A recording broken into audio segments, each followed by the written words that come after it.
Assalamualaikum warahmatullahi wabarakatuh. Di video ini merupakan video penjelasan terkait pertemuan kita yang ke-11, yang ke-10, yaitu pertemuan terkait dengan penilaian konsumsi makanan tingkat rumah tangga. Nah, jadi yang nanti akan kita bahas berbagai metode pengukuran yang akan dilakukan pada tingkat rumah tangga. Oke. Ini yang akan kita bahas, yaitu pengertiannya, tujuannya apa gitu ya, kemudian metode pengukuran atau penilaiannya seperti apa, kelebihan dan kekurangan dari masing-masing metode pengukuran itu, kemudian cara pelaksanaannya. Oke, nah jadi konsumsi makanan tingkat rumah tangga adalah untuk menilai jumlah total ketersediaan pangan untuk konsumsi rumah tangga. Jadi memang lebih kepada ketersediaan pangan yang ada di rumah tersebut, ya, di rumah tangga tersebut. Dan kalau dalam Rosalind yang nutrition assessment, dia menyatakan bahwa yang dinilai dalam konsumsi makanan tingkat rumah tangga itu adalah yang memang dikonsumsi di rumah dengan menghilangkan konsumsi di luar rumah, kecuali pangan itu dibawa dari rumah terus dikonsumsi di tempat lain. Tapi nanti ada penilaian juga yang kemudian dia dinilai secara keseluruhan. Jadi nanti ada macam-macam penilaiannya yang bisa dilakukan. Oke. Nah, ini yang pertama. Jadi memang karena tadi tujuan awalnya adalah untuk melihat ketersediaan pangan, kita tidak bisa menghitung berapa asupan yang dikonsumsi satu orang di dalam rumah tangga tersebut gitu ya. Paling nanti dihitung per kapita, tapi per kapita itu jadi jumlah total pangan berapa gram gitu ya, kemudian dibagi jumlah keluarga, kemudian itu diterjemahkan ke dalam zat gizi. Tapi itu kan istilahnya per kapita, bukan per individu yang ada di situ. Berapa, misalnya kan nanti akan berbeda, misalnya individunya itu, misalnya ayah ternyata disediakan makan 3 kali sehari, tapi ternyata dia cuma sekali makan di rumah gitu ya, 2 kalinya di tempat kerja, di luar gitu ya. Atau misalnya ada juga keluarga yang dia ternyata makannya cuma 2 kali dalam sehari. Itu unit konsumsinya keluarga itu. Jadi nanti yang satu dia makan di rumah, yang satu dia di luar gitu. Jadi tidak bisa menghitung asupan individu gitu ya. Jadi memang lebih ke ketersediaan pangan di rumah.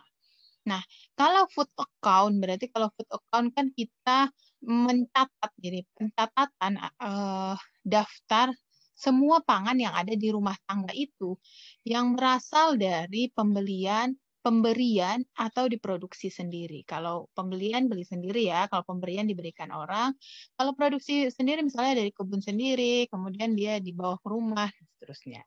Nah, jumlah makanan dicatat dalam bentuk URT. Jadi, nah termasuk juga nanti harga eceran dari bahan makanan tersebut yang dia dari pembelian misalnya. Nah, cara ini tidak memperhitungkan makanan cadangan yang ada di rumah tangga. Artinya yang dinilai cuma hari itu gitu ya. Walaupun nanti berapa hari gitu, tapi yang dicatat itu adalah pangan yang ada hari itu, yang akan dikonsumsi untuk hari itu gitu. Misalnya dia tersedia banyak gitu di kulkas. Ya semuanya, tapi yang dicatat hanya yang dikonsumsi pada hari itu gitu ya. Jadi ini dan dia tidak memperhatikan makanan dan minuman yang dikonsumsi di luar rumah gitu ya. Jadi dari luar rumah nggak dipertimbangkan. Kemudian yang rusak juga nggak dipertimbangkan, nggak diperhitungkan gitu ya. Yang terbuang, yang sisa atau yang diberikan kepada binatang peliharaan nggak diperhitungkan. Jadi memang hanya mencatat, misalnya si ibu kemudian mencatat hari ini saya masak pangan pokoknya apa aja gitu ya. Dia sekian misalnya beras saya masaknya 3 mangkok Magicom itu misalnya. Ya itu dia hanya catatnya seperti itu gitu ya. Kemudian lamanya pencatatan umumnya 7 hari dan memang kalau dalam perhitungan pengukuran rumah tangga itu biasanya dia 7 hari karena seringkali orang akan berubah siklusnya, itu siklus 7 hari konsumsinya. Jadi dalam 7 hari baru dia kemudian kembali ke menu awal gitu. Biasanya seperti itu ya. Nah, pencatatan dilakukan pada formulir tertentu yang telah dipersiapkan. Nanti ada contoh dari form food account.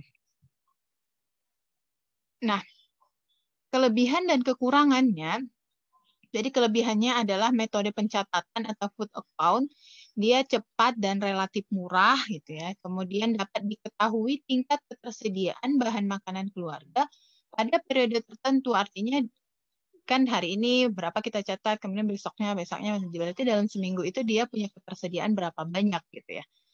Kemudian dapat diketahui daya beli keluarga terhadap bahan makanan tertentu. Artinya, oh ternyata bahan pangan dia yang paling mahal harganya misalnya dari protein, ikan, paling mahal itu dia beli yang 25.000 gitu. Di atas itu dia nggak beli lagi gitu ya, nggak ada yang dibeli gitu. Artinya kan itu bisa diterjemahkan bahwa daya beli terhadap ikan itu hanya maksimal di 25.000 gitu ya. Kemudian dapat menjangkau responden lebih banyak. Artinya ya karena dia nanti formnya itu tidak terlalu banyak, kemudian bisa kan dia mencatat. Jadi keluarga ini kadang keluarga itu disuruh mencatatkan gitu. Tapi kita tetap datang gitu. Jadi kita tetap datang setiap hari. Hari ini kita datang pagi, Ibu silakan nanti dicatat, ini nanti ada di prosedurnya gitu ya. Nanti Ibu sampaikan di prosedurnya. Kemudian kekurangannya adalah kurang teliti sehingga tidak dapat menggambarkan tingkat konsumsi rumah tangga. Kemudian sangat tergantung pada kejujuran responden untuk melaporkan atau mencatat makanan yang ada di keluarga tersebut, gitu ya. Nah, cara pelaksanaannya memang biasanya gini. Jadi kita datang ke keluarga itu, kemudian di keluarga itu kita perkenalkan diri, kemudian sampaikan tujuannya. Kemudian ditanyakan identitas dan jumlah keluarga, termasuk umur, jenis kelamin, gitu ya. Nah, di hari pertama kita datang, kita sampaikan Ibu, ini ada form yang akan diisi, yaitu bahan pangan apa saja yang Ibu konsumsi hari ini dalam keluarga ini, gitu ya. Nah, bahan pangan yang diolah, gitu ya. Jadi, misalnya beras berapa, kemudian sayur bayamnya berapa. Jadi, untuk satu hari. Bukan yang ada di kulkas gitu ya. Jadi Ibu hari ini apa aja gitu. Jadi memang hanya melis itu dia. Disebutkan juga asal pangannya dari mana, misalnya pemberian atau pembelian dan harganya. Tuh. Nah, keesokan harinya kita sebagai Enom datang lagi mengcross-check Ibu dari pagi kemarin ini saja yang konsumsi, ada yang terlewat atau tidak gitu ya. Lalu kemudian kalau dia sudah menyatakan enggak, baru dia diminta lagi untuk mengisi yang hari ini. Jadi gitu seterusnya sampai hari ke-7 biasanya. Jadi biasanya panjangnya 7 hari panjang ininya itu. Oke. Nah, ini contoh formulir food account method gitu ya. Jadi di periodenya tanggal berapa sampai tanggal berapa, nomor kakak responden, jumlah anggota berapa, alamat gitu ya. Terus juga surveinya siapa, kemudian tanda tangan dari si responden ya. Kemudian nah ditanyakan, jadi dia misalnya makanan pokok. Nah, makanan pokok misalnya beras. Beras itu satuan atau unitnya berapa? Misalnya dia bilang sehari saya masak 4 mangkok takaran Magicom gitu ya. Nah, itu berapa yang dia beli? 4 gram, misalnya 4 mangkok itu kira-kira misalnya ya setengah kilo misalnya. Setengah kilo dia belinya berapa gitu. Dia beli misalnya yang 10 kiloan 100.000 misalnya. Berarti kalau sekilonya 10.000 berarti 5.000 gitu hitungannya. Itu di hari pertama. Jadi itu di list. Nah, hari berikutnya ketika dia ada makanan baru, jenis pangan baru, dia sebutin harganya, kemudian dia sebutkan, dia catatkan di hari sesuai harinya ini. Gitu ya. Jadi di hari pertama dia stoknya apa saja, kemudian di hari kedua apa, hari ketiga apa, hari keempat apa, gitu ya.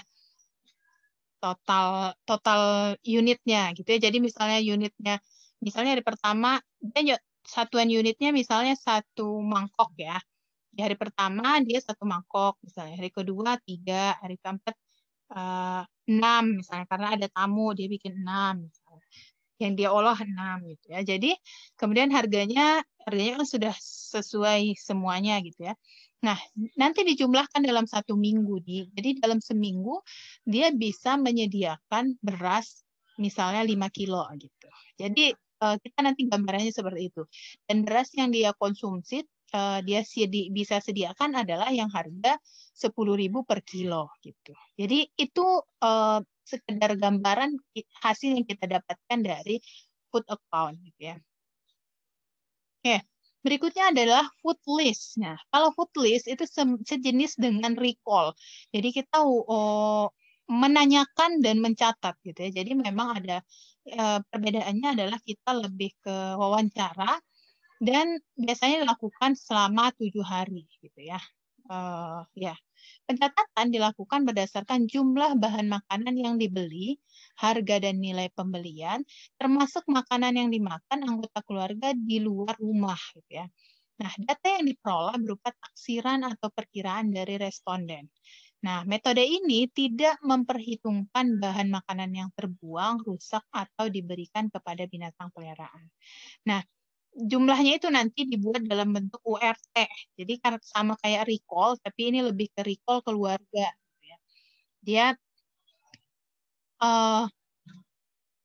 menggunakan food model gitu ya. Ada food modelnya, jadi dia bisa menggunakan itu untuk mengetahui takaran atau berat yang dikonsumsi dalam keluarga itu, gitu ya. Oke.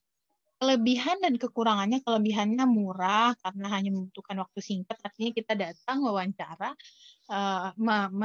mencatat apa yang dia konsumsi, kemudian dalam sehari, kemudian biasanya kayak metodenya kayak tadi, datang sehari, jadi 7 hari. Gitu ya. Nah, tapi kekurangannya hasil yang diperoleh kurang teliti karena berdasarkan estimasi, artinya kan kita nge-recall gitu ya.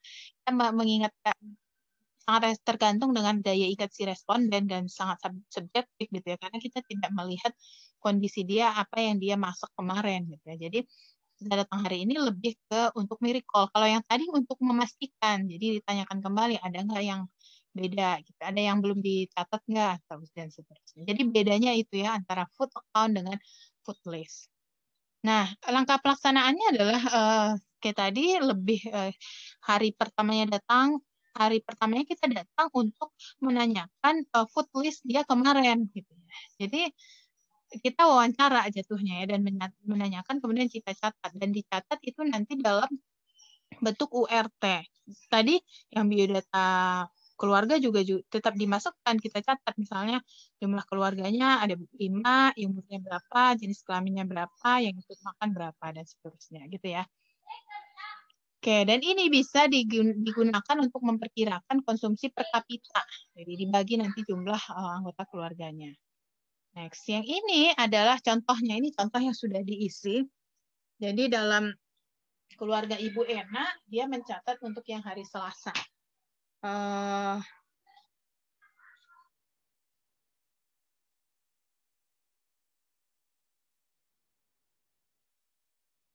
Yang hari Selasa. Jadi dia mencatat, jadi di sini formnya itu adalah lebih ke seperti kayak recall, tapi memang tidak sampai kita biasanya masih bentuk URT ya, nanti dibuatkan dalam bentuk gramnya gitu ya. Misalnya beras setengah kilo, nah ini harganya 5.000 gitu ya. Dia belinya di pasar untuk. Oke, baik, berikutnya adalah metode inventory method, jadi metode inventaris gitu ya. Metode inventaris ini disebut juga dengan metode logbook method gitu ya. Jadi mencatat dan menginventaris dari awal sampai akhir. Jadi prinsipnya adalah menghitung atau mengukur semua persediaan makanan di rumah tangga, berat dan jenisnya mulai dari awal sampai akhir survei.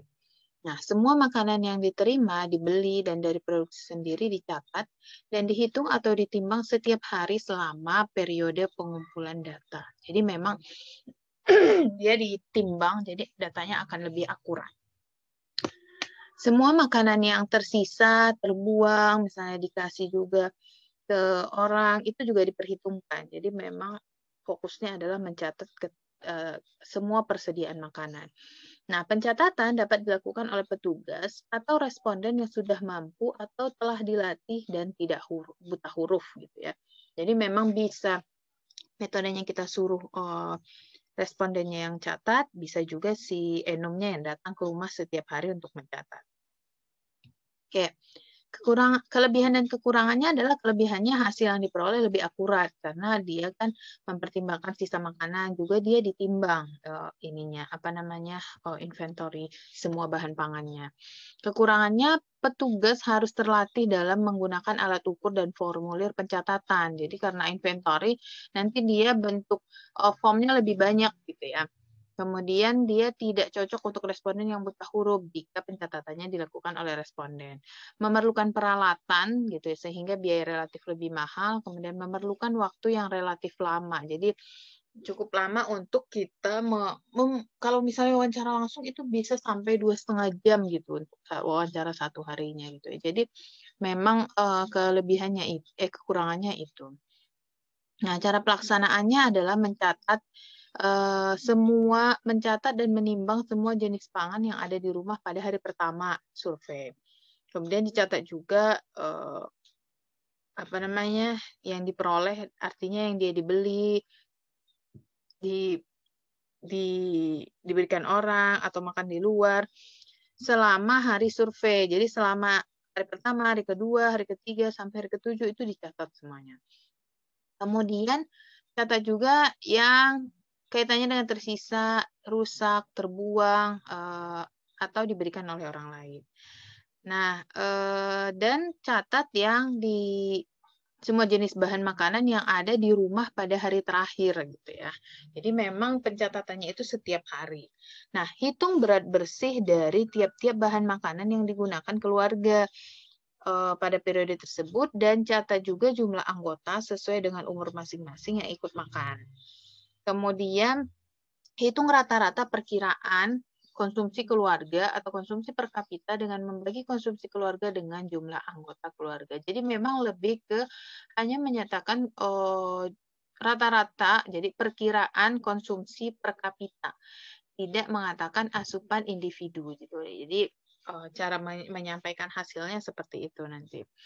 Next, ini contoh formnya. Jadi formnya itu terdiri, ada yang membuatnya jadi 6 tabel, ada yang 5. Ini yang Ibu sampaikan, kalau tidak salah yang 5. Jadi tabel pertama itu adalah susunan anggota keluarga. Jadi harus disampaikan nama, hubungan dengan kakak, umur, kemudian jenis kelamin, berat badan, tinggi badan, pendidikan, kemudian pendapatan. Ada juga menyebutnya pekerjaan utama apa, pekerjaan tambahan apa, kemudian kondisi fisik seperti apa, sehat, perlu bantuan, dan seterusnya. Kemudian keterangan.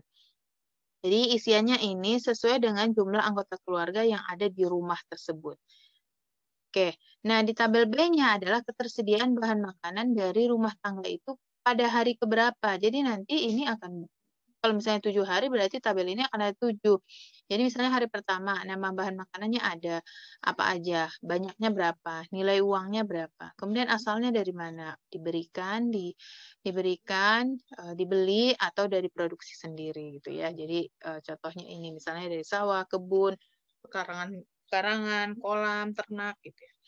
Nah, kemudian makanan yang dihidangkan. Nah, ini makanan yang dihidangkan. Kalau ini tadi bahan makanannya, ini yang dihidangkan. Jadi misalnya hari pertama, makanan paginya apa yang dihidangkan, makanan siangnya apa, makanan malamnya apa. Kemudian ini disebutkan di sini pagi misalnya. Kemudian nama-nama hidangan keluarga yang dimakan apa aja. Kemudian anggota keluarga yang makan berapa gitu. Kalau ada tamu disebutkan, nah keterangan. Nah, ini yang ini isi salah satu. Jadi bisa pagi apa, siang kemudian bawahnya apa, kemudian malam apa. Kalau dia menghidangkan secara keseluruhan. Oke, berikutnya adalah makanan yang di luar. Nah, ini juga harus disampaikan. Dia misalnya hari pertama, anggota yang makan di luar, siapa, jenis kelaminnya, kemudian umurnya berapa, jenis bahan makanannya apa, kemudian tempat makannya di mana. Jadi contohnya misalnya restoran, warung, hotel, tempat saudara, seterusnya, keterangan. Oke, berikutnya adalah misalnya ini contoh keterangan kan gini. Misalnya dia, kok dia makannya 3 hari ini, kan dia mau 7 hari, kok dia 3 hari ini makannya di luar terus gitu ya. Berarti kasih keterangan sedang misalnya dia di hotel, sedang dinas di hotel. Jadi mungkin contoh keterangannya seperti itu. Nah, yang E adalah stok bahan makan secara keseluruhan. Jadi digabung dari hari pertama sampai hari ke-7. Jadi ini adalah gabungan dari tabel yang B gitu ya. Kemudian tabel B dan tabel D. Jadi digabungkan karena dia jenis bahan makanan itu ada di B dan D. Ya. Lalu digabungkan di sini, kemudian dijumlahkan, misal di hari pertama berapa stok makanan pada hari keberapa aja. Keterangannya itu adalah pencatatan stok harus dilakukan pada waktu yang sama setiap harinya. Jadi memang misalnya kalau hari Senin dia jam 6 sore, Selasa jam sore, gitu seterusnya. Jadi akan terlihat bahwa catatannya itu adalah catatan dari pagi sampai jam 6 sore. Besoknya berarti catatan dari jam 6 sore malam itu ke besok paginya gitu ya. Jadi hari pencatatannya itu disamakan di setiap harinya. Oke, nanti dia akan ditotalkan sampai ke hari ke-7. Oke, berikutnya adalah household food record. Dan ini pengukurannya adalah dilakukan oleh si responden sendiri sedikitnya 1 minggu. Jadi dia memang harus minimal 1 minggu. Dilaksanakan dengan menimbang atau mengukur dengan URT seluruh makanan yang ada di rumah termasuk cara pengolahannya gitu. Kalau yang tadi dia nggak harus diketahuan pengolahannya, cuma bahannya aja. Bahan makanannya apa aja, bahan pangannya apa. Kalau ini dengan pengolahannya, biasanya dia tidak memperhitungkan sisa makanan yang terbuang dan dimakan oleh binatang piaraan. Jadi memang yang tersedia dan cara pengolahannya. Metode ini dianjurkan untuk tempat atau daerah di mana tidak banyak variasi penggunaan bahan makanan dalam keluarga dan masyarakatnya sudah bisa membaca dan menulis. Artinya memang tidak terlalu banyak nanti variasi bahan makanan sehingga data yang diperoleh tidak terlalu banyak bahannya sehingga bisa nanti dia dicek berdasarkan cara pengolahannya gitu ya.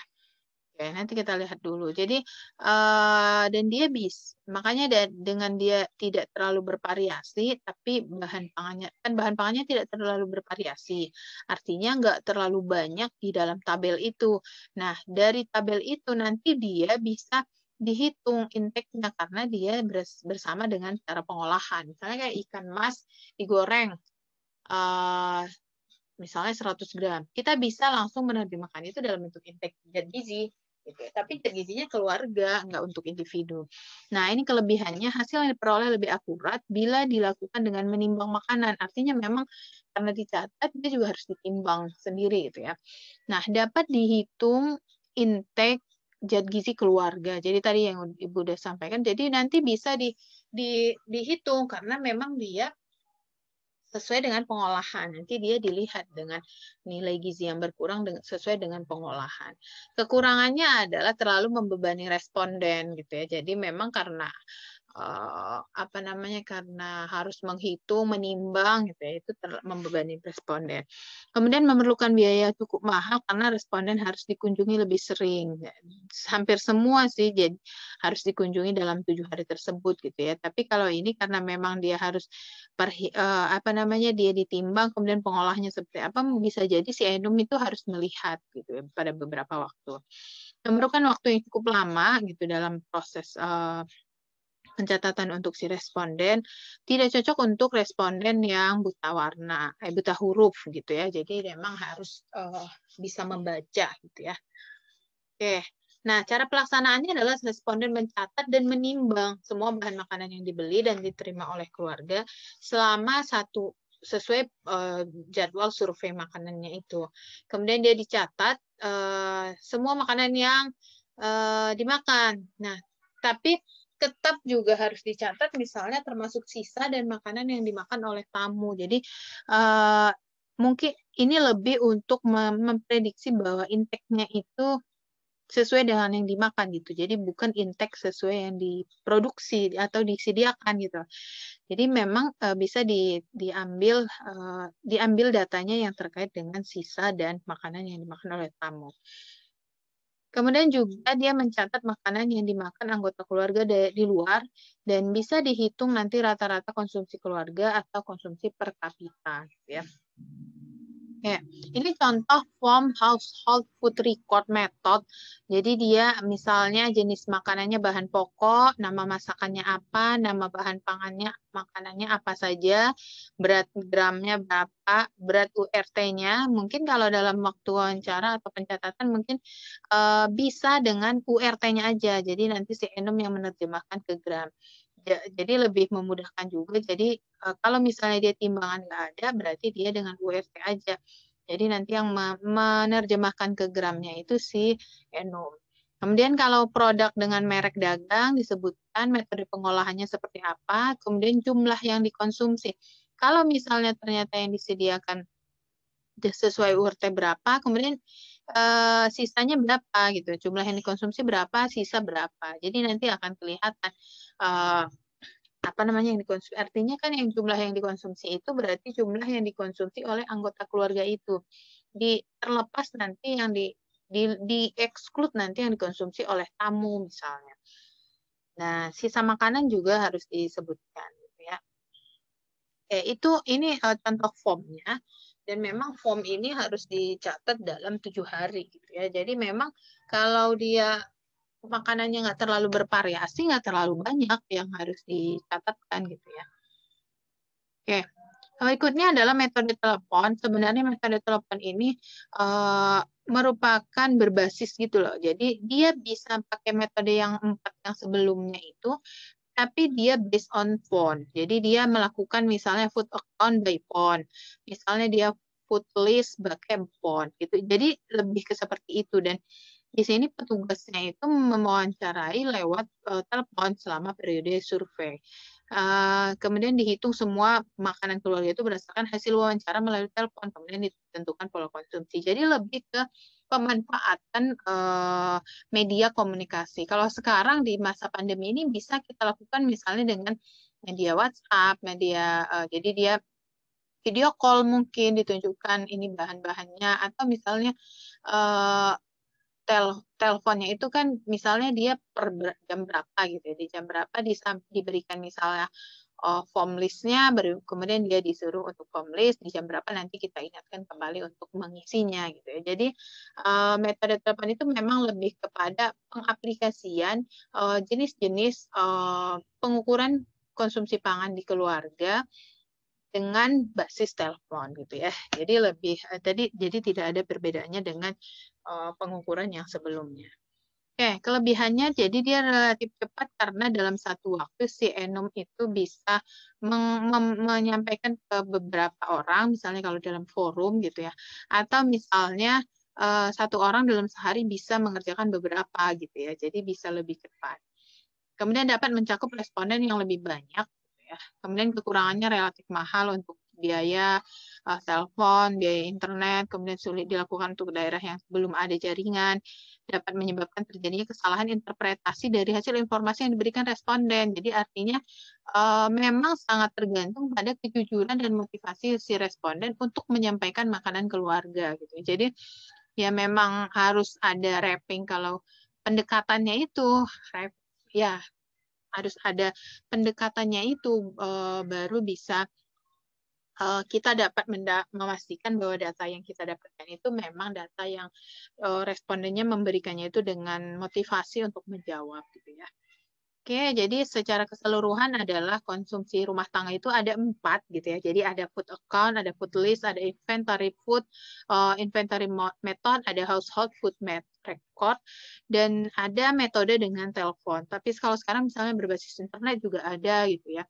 Nah kalau di Indonesia, kalau Ibu tidak salah yang menggunakan metode ini adalah survei demografi dan kesehatan Indonesia, SDKI. Kalau tidak salah dia itu menggunakan survei konsumsi itu dengan tingkat rumah tangga. Jadi yang diperoleh dari data dia itu adalah data misalnya konsumsi bahan pangan beras per kapita gitu ya. Jadi bukan per individu. Jadi memang unit analisis dari SDKI itu adalah per individu. Jadi di Indonesia itu semua sudah dilaksanakan gitu ya. Yang tingkat individu itu yang SDT gitu ya. Yang tingkat keluarga itu yang apa namanya, tingkat keluarga itu yang SDKI, kemudian BPS juga kalau tidak salah melakukan walaupun tidak dengan survei nasional, apa namanya, sampel sampel yang menyeluruh gitu, dia juga melakukan untuk tingkat individu. Jadi fokusnya adalah untuk mengetahui persediaan makan di setiap keluarga di Indonesia gitu. Nah, ini juga nanti yang menunjukkan bahwa oh ternyata keluarga kita itu persediaan terhadap ikan kurang misalnya. Itu yang kemudian menjadi dasar untuk pemerataan distribusi misalnya makanan tersebut di lingkungan keluarga yang dia kurang persediaannya gitu ya. Jadi apa namanya, pemanfaatan datanya untuk tindak lanjutnya adalah seperti itu. Oke, cukup sekian materi dari Ibu. Jika ada pertanyaan bisa di-list melalui PJ, nanti di-share ke Ibu gitu ya. Nanti Ibu jawab mungkin dalam bentuk audio dan di-share kembali. Oke, terima kasih sudah menyimak. Kurang lebihnya Ibu mohon maaf. Terima kasih atas pengertiannya untuk bisa Ibu menyampaikan materi dalam bentuk video ini. Terima kasih. Assalamualaikum warahmatullahi wabarakatuh.